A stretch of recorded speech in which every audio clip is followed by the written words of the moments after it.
Friends, welcome back to my channel. और आज की वीडियो में हम यूजीसी नेट दिसंबर 2026 के लिए गोविंद पांडे और सरस्वती पांडे की बुक सीरीज हमारी चल रही है। और ये जो है आपकी क्लास 5 है। इससे पहले हमने 4 क्लासेस अपलोड कर लिया, आप वो भी देख सकते हैं। तो चलिए शुरू करते हैं बिना देरी के। जॉर्ज गिरसन ने 85 भाषा भाषी लोगों का आदिम वास स्थान उत्तर पश्चिमी पंजाब बताया और अफगानिस्तान को माना है। किसने? जॉर्ज गिरसन ने 85 भाषा भाषी के लोग का जो स्थान है वो उत्तर पश्चिम पंजाब और अफगानिस्तान को माना है, याद रखिएगा। और इसे इन्होंने क्या नाम और इसे क्या है, दर्द दर्द से प्रभावित बताया इन्होंने। ठीक है, किसने बताया था? ये जॉर्ज गियर्सन ने। अगला है लक्ष्मीधर ने अपने प्रसिद्ध ग्रंथ षड भाषा चंद्रिका में राक्षस, पिशाच और नीच पात्रों के लिए 85 भाषा का प्रयोग बतलाया। ठीक है, याद रखिएगा, 85 भाषा का प्रयोग बतलाया है। ठीक है। और मार्कंडेय ने प्राकृत वर्च सर्वस्व में कैकई 85, सौरसेनी 85 और पांचाल 85, इन 3 प्रकार की 85 भाषाओं को 3 देशों के आधार पर नामकरण कराया इन्होंने। ठीक है, किसने? मार्कंडेय ने। फिर है मागधी, प्राकृत मगध देश की भाषा रही है। ठीक है, याद रखिएगा। मार्कंडेय ने शौरसेनी से मागधी की व्युत्पत्ति बताई है। ठीक है, शौरसेनी से मागधी की उत्पत्ति किसने बताई है? मार्कंडेय ने। फिर है मागधी के शाकाहारी, चांडाली और शाबरी, ये 3 प्रकार मिलते हैं मागधी के भी, शाकाहारी, चांडाली और शाबरी।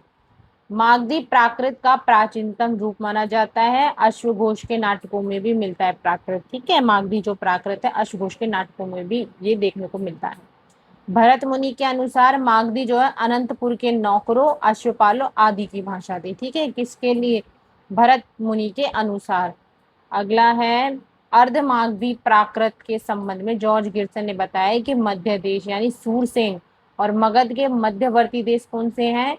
अयोध्या और कौशल की भाषा रही थी अर्धमागधी प्राकृत, याद रखिएगा। ऐसा किसने बताया था? जॉर्ज गिरसन ने। फिर है श्री जिंदा संगणी 72 7वीं शताब्दी में अपने प्रसिद्ध ग्रंथ निशिच चूर्णी में अर्धमागधी को मध्य देश के अर्ध प्रदेश की भाषा में निबद्ध होने का कारण जो है अर्धमागधी को कहा है। अर्धमागधी का प्रयोग मुख्यतः जैन साहित्य में भी हुआ है। महावीर जो भगवान हैं उन्होंने जो अपना संपूर्ण उपदेश दिया था, धर्मों का उपदेश दिया था, वो इसी भाषा में दिया था, याद रखिएगा। फिर है जैनों ने अर्धमागधी को आर्या, आर्शिया, ऋषि भाषा आदि भाषा से भी बोला है। ठीक है। फिर है डॉक्टर जाकोबी ने प्राचीनतम जैन सूत्रों की भाषा को प्राचीन महाराष्ट्र कहकर जैन महाराष्ट्री भी नाम दिया। फिर है आचार्य विश्वनाथ ने साहित्य दर्पण में अर्धमागधी को चेट, राजपूत और सेठों की भाषा बताया है। ठीक है, किसने बताया? आचार्य विश्वनाथ ने। फिर उसके बाद है अपभ्रंश, तृतीय जो प्राकृत भाषा है ये अपभ्रंश। ये मध्यकालीन भारतीय आर्य भाषा और आधुनिक भारतीय आर्य भाषाओं के बीच की भाषा है, याद रखिएगा। किसकी? एक तो है मध्यकालीन की, ठीक है, और आधुनिक काल, इन दोनों के बीच की भाषाओं की। ठीक है, इसलिए विद्वानों ने इसे अपभ्रंश कहा है और संधिकालीन भाषा भी इन्होंने नाम दिया है इसको। फिर भर्तहरि ने वाक्याब्दियम के अनुसार सर्वप्रथम व्याडी ने संस्कृत भाषा शब्दों में विभिन्न संस्कारच्युत, भ्रष्ट, अशुद्ध शब्दों को अपभ्रंश की संज्ञा दी, मतलब अशुद्ध शब्द भी उसमें आ जाते हैं। ठीक है। फिर है व्यागडी की पुस्तक है लक्ष्य श्लोकात्मक संग्रह, जो कि दुर्भाग्यवश क्या हो गई थी। ठीक है, और इन्होंने अपना ये अनुपलब्ध है, जो कि है नहीं। ठीक है, तो याद रखिएगा ये उपलब्धि नहीं है। फिर है अपभ्रंश शब्द का सर्वप्रथम प्रयोग, प्रमाणिक प्रयोग पतंजलि के महाभाष्य में मिलता है। महाभाष्यकार ने अपभ्रंश का प्रयोग अपशब्द के रूप, मतलब समानार्थक बताया, अपशब्द के रूप में अपभ्रंश को ऐसे बोला जाता है इन्होंने। भुआ और ये जो है संस्कृत में है। ठीक है, तो मुझ पे इतना ये नहीं पढ़ा जाता, सॉरी। अपभ्रंश के सबसे प्राचीन उदाहरण कौन से हैं? भरत मुनि के नाट्य शास्त्र में मिलता है, जिसमें अपभ्रंश को विभ्रष्ट भी कहा गया है, याद रखिएगा।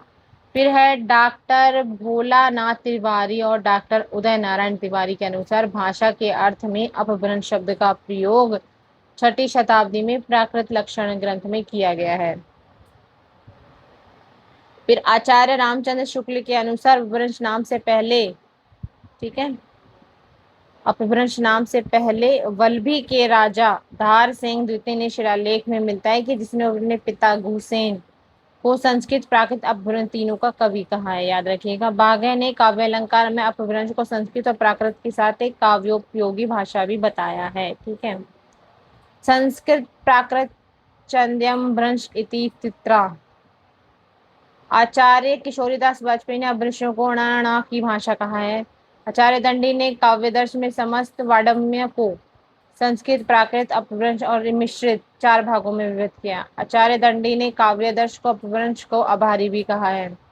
अपभ्रंश को विद्वानों ने अभीर, अवहंस, अवहट, पटमंजरी, अवहट, ओहट, अवहट आदि नामों से भी पुकारा है। ठीक है।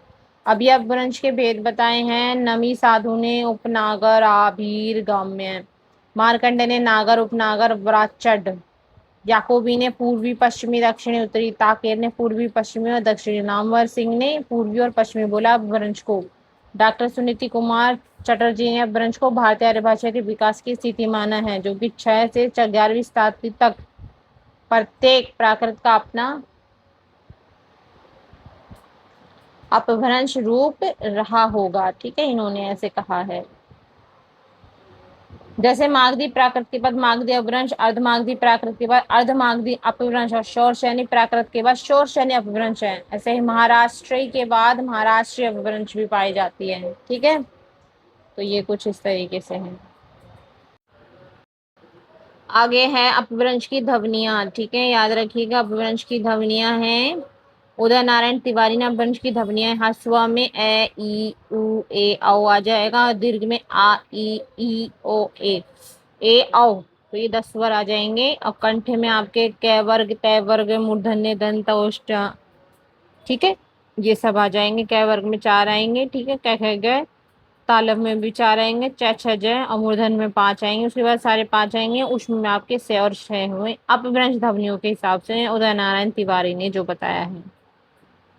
टोटल इन्होंने 30 व्यंजन बताए, याद रखिएगा। अपभ्रंश भाषा की महत्वपूर्ण विशेषता देख लेते हैं। अपभ्रंश को उकार बहुला भाषा भी कहा जाता है, याद रखिएगा, बहुत इंपॉर्टेंट है। क्या कहा जाता है अपभ्रंश को? उकार बहुला भाषा। अपभ्रंश को वियोगात्मक हो रही अर्थात अपभ्रंश में विभक्तियों के साथ साथ स्वतंत्र प्रसंगों का प्रयोग होने लगा है। अपभ्रंश में 2 वचन है, एक वचन, बहुवचन, 2 ही लिंग है, स्त्रीलिंग, पुल्लिंग। अवहट, ठीक है, अपभ्रंश का ही परिवर्तित रूप है। सुनीति कुमार चटर्जी ने अपभ्रंश को आधुनिक भारतीय आर्य भाषाओं के बीच की कड़ी अवहट कहा है। अवहट का सर्वप्रथम प्रयोग ज्योतिश्वर ठाकुर ने अपने वर्णनात्मक ग्रंथ में किया है, याद रखिएगा। फिर है आधुनिक आर्य भाषा। आधुनिक आर्य भाषाओं का विकास अपभ्रंश से हुआ है।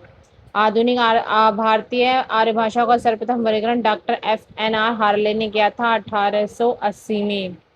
डॉक्टर हार्ने ने आधुनिक भाषाओं को 4 भागों में विभक्त किया है। ठीक है, चलिए देख लेते हैं 4 भाषाएं। पहली है पूर्वी गौड़ियन, इसमें पूर्वी हिंदी, बंगला, असमिया, उड़िया आता है। दूसरी है पश्चिमी गौड़ियन, इसमें पश्चिमी हिंदी, राजस्थानी, गुजराती, सिंधी, पंजाबी आ जाता है। फिर है उत्तरी गौड़ियन, इसमें गढ़वाली, नेपाली और पहाड़ी। फिर है दक्षिणी में मराठी आ जाएगा। अगला है डॉक्टर हार्नले के अनुसार जो आर्य मध्य प्रदेश और केंद्र में थे भीतरी आर्य कहलाए, जो चारों ओर फैले हुए थे बाहरी आर्य कहलाए। फिर है डॉक्टर गियर्सन ने लिंग्विस्टिक सर्वे ऑफ इंडिया भाग 1 तथा bulletin of the school of oriental studies London institute भाग 1 के 3 खंड में 1920 में पहला वर्गीकरण प्रस्तुत किया था। बाहरी उपशाखा में आपके उत्तरी पश्चिमी समुदाय लहंदा सिंधी आ जाएंगे। दक्षिणी समुदाय में मराठी, पूर्वी में उड़िया, बिहारी, बंगला, असमिया। फिर आएगा आपका मध्य उपशाखा में मध्यवर्ती समुदाय, पूर्वी हिंदी, भीतरी उपशाखा में केंद्रीय समुदाय, पश्चिमी हिंदी, पश्चिमी गुजराती, भिरनी, खानदेशी, राजस्थानी आ जाएगा। फिर है पहाड़ी समुदाय, पूर्वी पहाड़ी, नेपाली, मध्य केंद्रीय पहाड़ी और पश्चिमी पहाड़ी। सुनीति कुमार चटर्जी ने गियर्सन के वर्गीकरण की आलोचना कराया। उन्होंने उज्जैन में सिंधी लहंदा बताया है। प्रक्षेत्र में राजस्थानी गुजराती, मध्य देशीय में पश्चिमी हिंदी, प्राच्य में पूर्वी हिंदी, बिहारी उड़िया, असमिया बंगला, दक्षिण में मराठी। अब देख लेते हैं डॉक्टर धीरेन्द्र वर्मा ने चटर्जी के वर्गीकरण को सुधार उन्होंने करा है। उच्चयत में उन्होंने सिंधी, लहंदा और पंजाबी रखी है।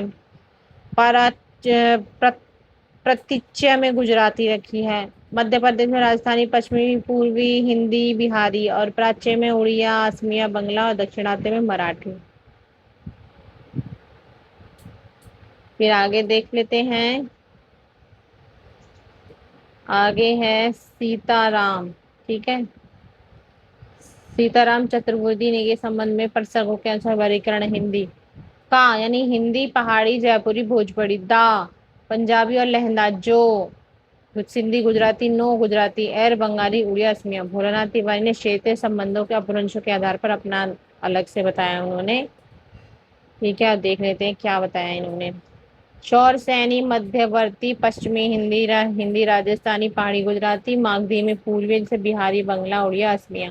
अर्धमागधी में पूर्वी हिंदी, महाराष्ट्री में मराठी, व्राचड़ 85 में सिंधी, लहंदा और पंजाबी। डॉक्टर हरदेव बहारी ने आधुनिक आर्य भाषाओं का वर्गीकरण इस प्रकार किया है, जैसे मध्य पहाड़ी राजस्थानी, पश्चिमी उत्तरी नेपाली में आ जाएगा। हिंदी वर्ग में सभी हिंदी उपभाषाएं आ जाएंगी, जैसे सिंहली, मराठी, उड़िया, बंगाली, ये सब। अब देख लेते हैं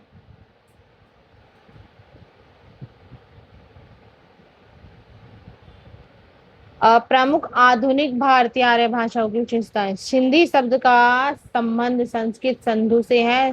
सिंधु देश में सिंधु नदी के किनारों पर जो है सिंधी भाषा बोली जाती है। सिंधी को मुख्यतः 5 बोली यानी बिचौली, सिरकाई, थरेली, लासी, लाड़ी है। सिंधी की अपनी लिपि का नाम लंडा है, किंतु यह गुरुमुखी तथा फारसी लिपि में भी लिखी जाती है। लहंदा शब्द का अर्थ है पश्चिमी। इसके अन्य नाम है पश्चिमी पंजाबी, हिंद की, जटकी, मुल्तानी, चिम्भाली, पोठवारी। लहंदा की भी सिंधी की भांति अपनी लंडा, जो कश्मीर में प्रचलित शारदा लिपि की एक उपशाखा है। फिर पंजाबी शब्द पंजाब से बना है, जिसका अर्थ 5 नदियों का देश। ठीक है, अगला देख लेते हैं। पश्चिमी की अपनी लिपि लंडा थी, जिसमें सुधार कर गुरु आनंद ने गुरुमुखी करी। पंजाबी की मुख्य बोलियां माझी, डोगरी, दोआबी, राठी हैं। गुजराती की प्रदेश की भाषा है। गुजरात में गुज्जर जाति, गुजरता, गुजरात इस तरीके से बना है, गुज्जर प्लस ता। ठीक है, याद रखिएगा। और नेक्स्ट है गुजराती की अपनी लिपि गुजराती नाम से प्रसिद्ध है। वस्तु गुजराती कैथी से मिलती जुलती लिखी जाती है, शिरोरेखा नहीं लगती इसमें। महाराष्ट्र की मराठी है। इसकी प्रमुख बोलियां कोंकणी, नागपुरी, कोष्टी और महारी है। मराठी की अपनी देवनागरी लिपि है, किंतु कुछ लोग मोड़ी लिपि का भी प्रयोग करते हैं। बंगला शब्द बंगाल प्रत्यय से बना है, बंगाल प्रदेश की भाषा। अगला है नवीन यूरोपीय विचारधारा सर्वप्रथम प्रभाव बंगला भाषा और साहित्य पर मिलता है। बंगला प्राचीन देवनागरी से विकसित बंगला लिपि में लिखी जाती है। असमिया असम प्रदेश की है। इसकी प्रमुख बोली जो है विष्णुपुरिया है। फिर है असमी की अपनी लिपि बंगला है। उड़िया प्राचीन उत्काल और वर्तमान उड़ीसा की भाषा है। इसकी प्रमुख बोली गांजवी, संबलपुरी और भत्री है। उड़िया भाषा बंगाल बहुत मिलती जुलती है। इसी लिपि को ब्राह्मी लिपि उत्तरी शैली से विकसित हुई। ठीक है, तो नेक्स्ट वीडियो में हम यानी क्लास 6 में हम हिंदी की उत्पत्ति देखेंगे और उसका अर्थ देखेंगे। तो आज की क्लास कैसी लगी कमेंट बॉक्स में ज़रूर बताइएगा। मिलते हैं नेक्स्ट वीडियो में, तब तक के लिए आप सभी का बहुत बहुत शुक्रिया।